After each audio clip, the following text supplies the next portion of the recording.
Way back 2010, 2013. Dili maayo akong experience sa diyang himo kong iski chairman sa among barangay.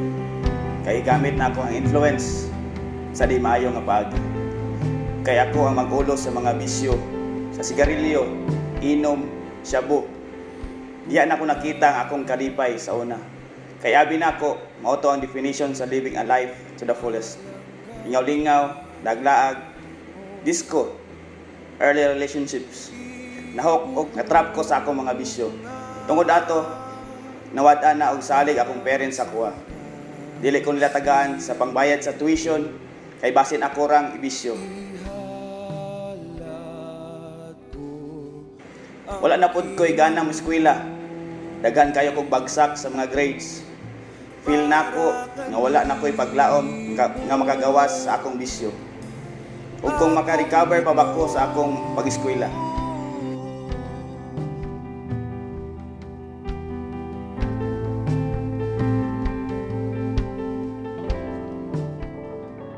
Naway classmate nga transferi si Dexter.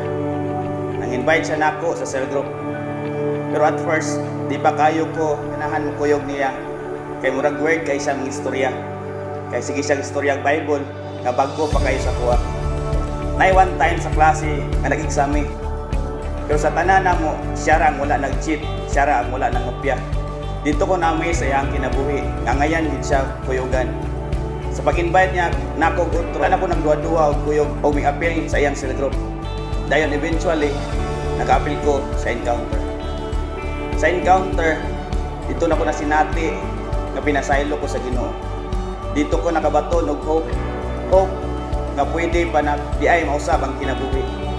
Maka-recover sa akong pag-eskwela, mag-gain balik ang trust sa akong parents. Dito ko natudloan sa tinuod nga pagsimba sa espiritu o kamaturan. After sa encounter, kuyog na ko pirmi ni Dexter sa pag-invite. Hinahinay nga nag-share ko gospel sa akong pamilya, hangtod nga naka-encounter akong papa dahil akong mama nagsimba na po. Naka-recover ko sa pag-eskwela, hangtod naka-graduate ko, and nakapasar ko sa civil engineering board exam. Kung sa una nga bisyoso ko, walay paglaom, pero sa dihang giusab sa Ginoo akong kinabuhi.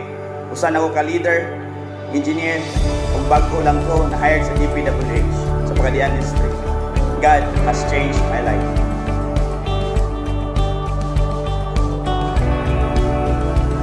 Ako si Rosto Mabria, 23 years old. Ay gugmaon nga anak, a servant leader, and a civil engineer.